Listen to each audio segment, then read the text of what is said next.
this Tuesday night, the U.S. president takes on the world. Just 8 months into my administration, we are the hottest country anywhere in the world, and there is no other country even close.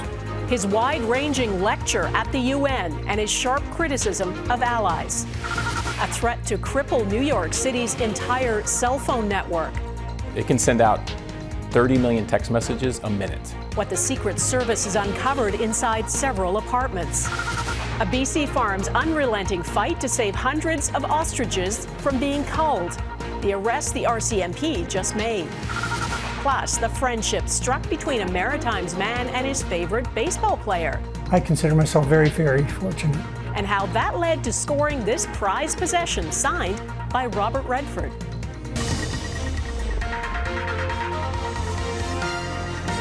Global National with Donna Friesen.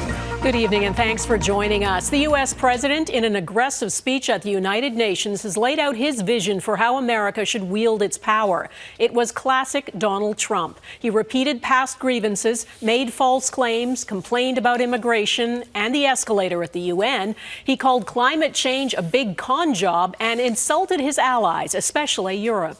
I'm really good at this stuff. Your countries are going to hell. I've been right about everything. And I'm telling you that if you don't get away from the green energy scam, your country is going to fail. And if you don't stop people that you've never seen before, that you have nothing in common with, your country is going to fail. For about an hour, world leaders sat and watched as Trump lectured them. Canada didn't get a mention, though Canada's Prime Minister was among those listening. Mackenzie Gray has our top story tonight. Good morning, Mr. President. It was Donald Trump's entrance to the United Nations. What is the message? What is the message? That led off his laundry list of grievances. These are the two things I got from the United Nations, a bad escalator and a bad teleprompter. But Trump didn't need a script to share how he really felt about his fellow world leaders. Trump was right about everything. And I don't say that in a braggadocious way, but it's true. A rambling and often incoherent president, calling climate change a con, hinting at killing illegal immigrants, and said Russia's war in Ukraine should have been easy to end, blaming the UN for not helping. All they seem to do is write a really strongly worded letter and then never follow that letter up. It's empty words, and empty words don't solve war. The scorned prime ministers, presidents, and royalty mainly sat in silence. Mark Carney staying for Trump's entire 57-minute speech, which didn't mention Canada, before turning his attention to a more constructive matter. Thousands of children have been abducted by Russia. Russia has repeatedly targeted the most vulnerable groups of children, including orphans, children with disabilities, children from poor families. The estimated total, 19,000 stolen Ukrainian children, leading to international criminal court warrants on Russian officials.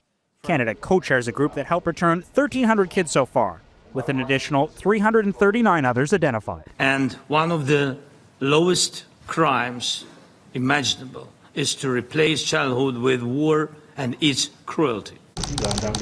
Carney's final meeting with China's second most powerful politician, their premier. The first time since 2018 that a Canadian Prime Minister had a formal sit-down with senior Chinese leadership, with additional conversations set to come. I will expect at the appropriate time to be meeting with President Xi Jinping, but continuing this dialogue with the Premier. The Prime Minister's meeting with the Chinese, an opportunity to try and soften relations that have been strained for nearly a decade, a potential counterbalance to an unreliable Donald Trump, who, despite roasting UN members, Donna, is holding an event for them this evening, including for Mark Carney. Mackenzie Gray in New York City, thank you. The U.S. president has created some confusion over his approach to Russia's war on Ukraine. He posted on social media today that he thinks Ukraine is in a position, with the help of Europe, to win all of Ukraine back to its original form, as he put it. For months, Trump has suggested Ukraine would need to give up some of its territory in order to secure a peace deal with Russia. This is what he said while meeting the French president today. Most of you have seen the recent statement I put out a little while ago, and I'm glad you got it. But I feel that way. I really do feel that way. Let them get their land back. The U.S. is profiting from the war. European countries have agreed to buy at least $1 billion worth of American weapons for Ukraine. The U.S. Secret Service says it has dismantled a sophisticated network of electronic devices around New York City that could be used to disable the city's cell phone network or be used for surveillance.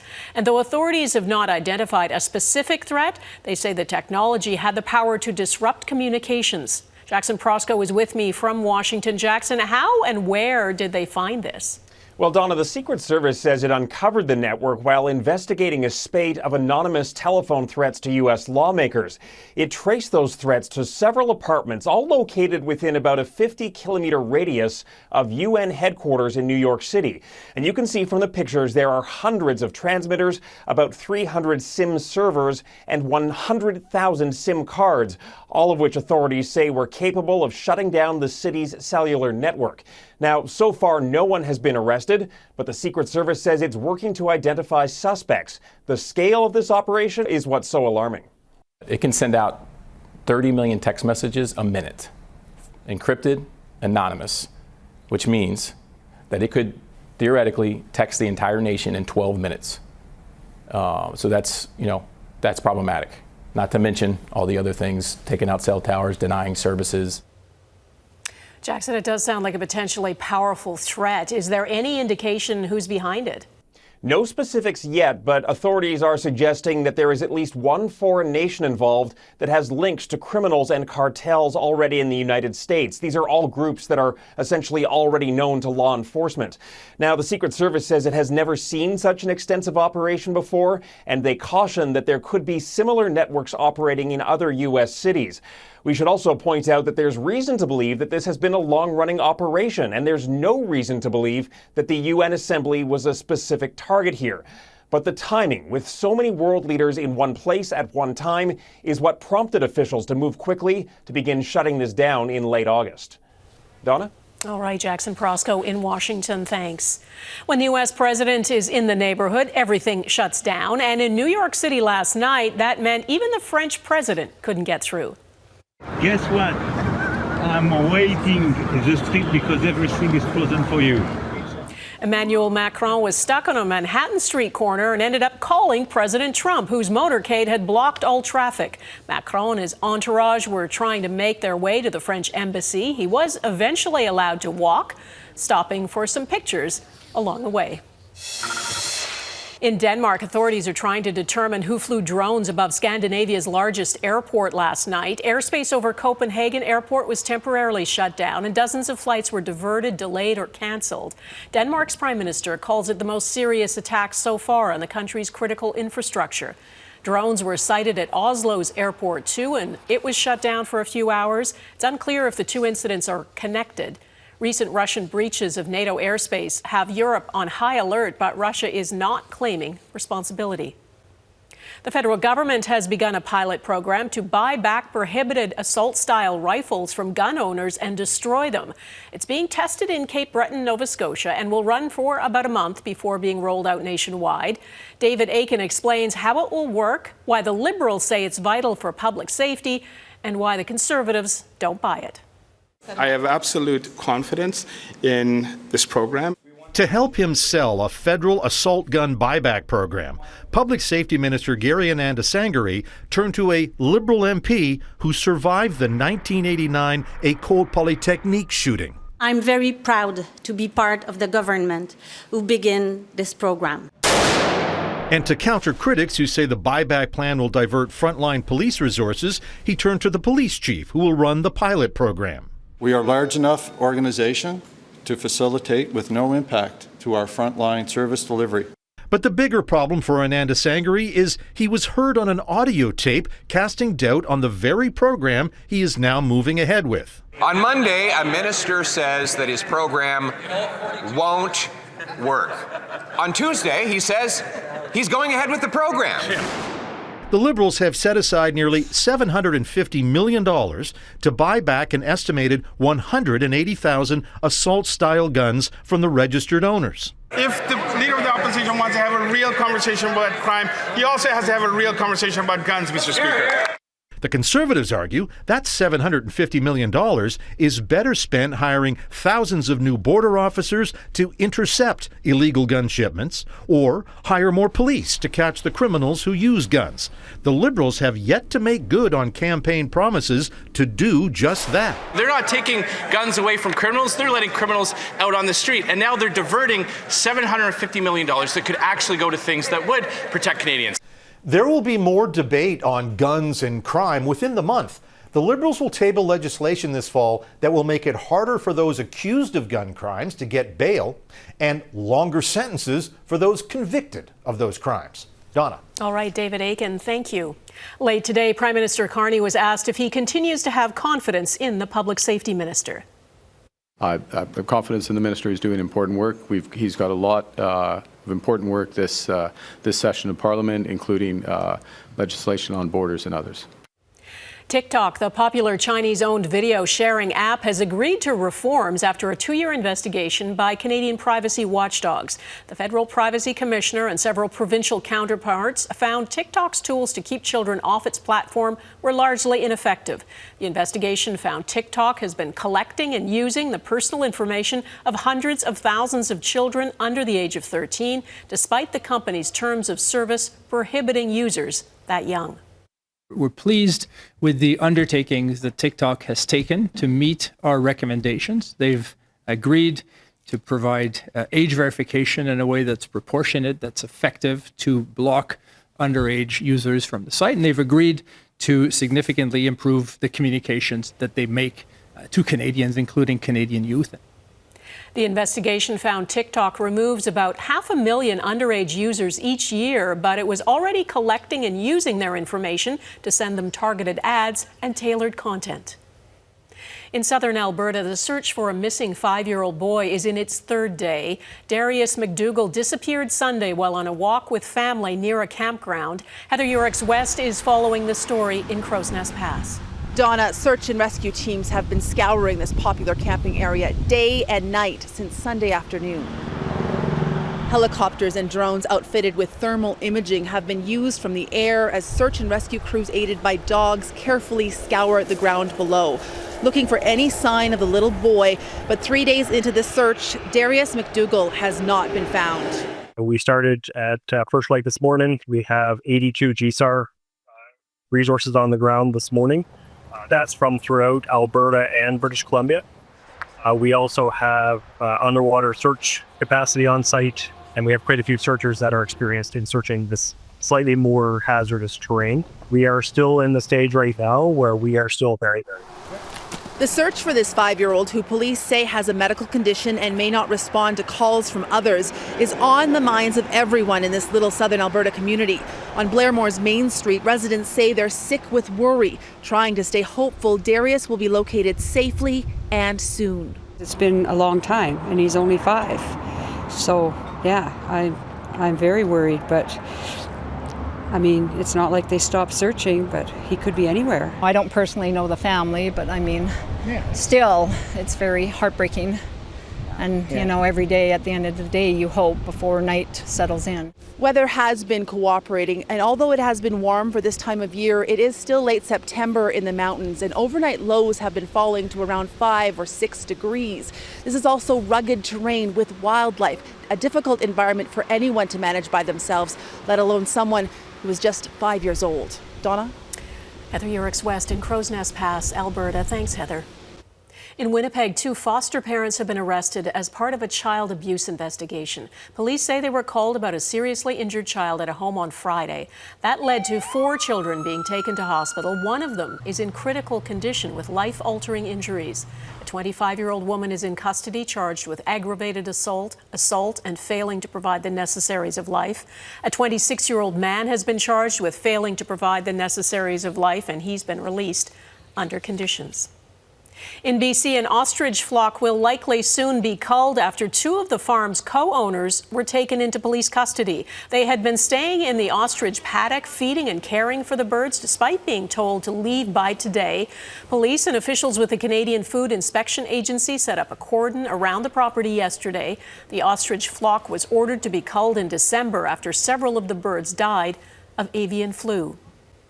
The deadly police shooting of a Quebec teenager coming up as heartbroken families quest for answers.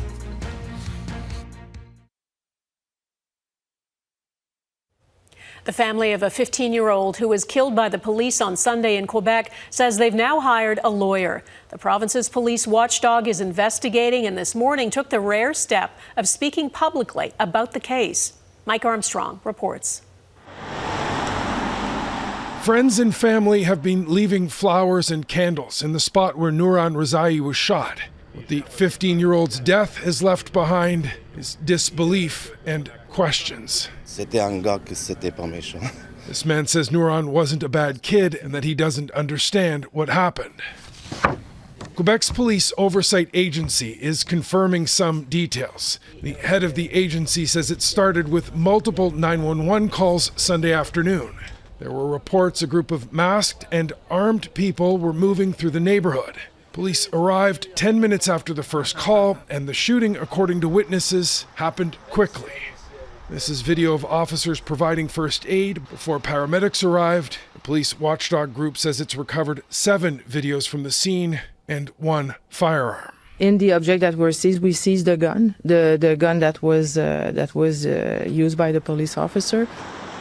Now, police also recovered a backpack, a baseball bat, and ski masks. Why the ski masks? Well, some witnesses have said the group was planning on shooting a video nearby. Nooran's father says he wants justice for his baby and that what happened doesn't make sense. This family friend says he's been told that when police showed up, the group ran away. Nooran was for some reason shot twice. The family's lawyer says after the shooting of an unarmed teen, Longueuil police can expect a lawsuit. You can be assured if he was armed in any capacity, that's the first thing that would have been brought up in the public, but it has not. Investigators have so far spoken to 15 people who were on the scene. Longueuil police confirm the officer involved has been placed on leave. Mike Armstrong, Global News, Longueuil, Quebec. It appears that throughout the summer, Canadians continue to avoid travel to the U.S. Stats Canada says Canadians returned from 2.6 million trips to the U.S. in July. That's down 32% compared to the same month in 2024. U.S. residents took just over 3 million trips to this country, a drop of 3%. It's the second time since June 2006, excluding the pandemic period, that more U.S. residents made trips to Canada than Canadian residents traveled to the United States. Ahead, Jimmy Kimmel returns tonight, the Canadian star who is performing and the TV station's refusing to air the late-night program.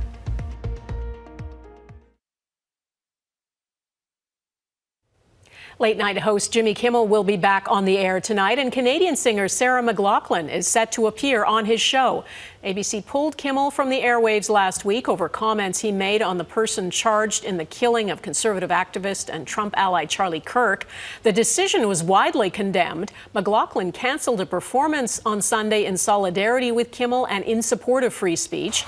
Not everyone will see his show, though. 2 major U.S. broadcast owners are refusing to run it. Nexstar Media and Sinclair Broadcasting, which own roughly a quarter of ABC stations in the U.S., say they will run alternate programming instead. A celebration of size and survival is underway in Alaska. It's called Fat Bear Week, and it kicked off today in Katmai National Park with 12 massive brown bears competing for the title of fattest and healthiest ahead of hibernation. Rangers say these bears can gain up to 700 pounds in a few months. The bracket-style contest runs online through September 30th. More than 1.4 million people cast ballots in 2024. Robert Redford memento next, how a Nova Scotia man ended up with a baseball bat signed by Robert Redford.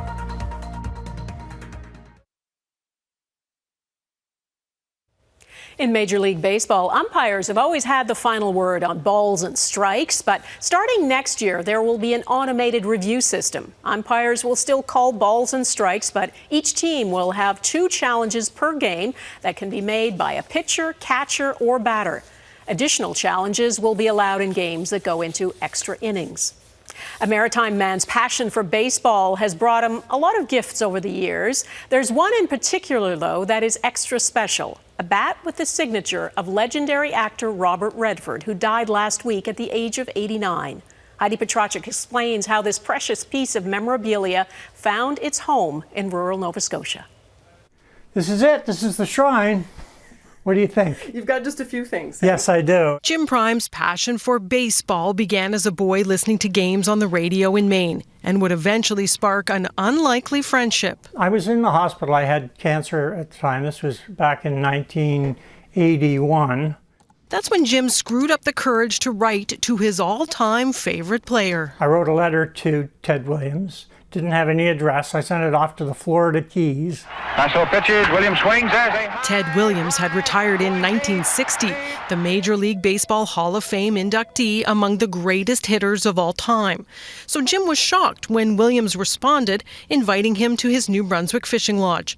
They hit it off, authored a book together, remained friends for 2 decades. At which point you may be thinking, where does Robert Redford come in? That's the magic of baseball right there, absolutely. Let's play ball.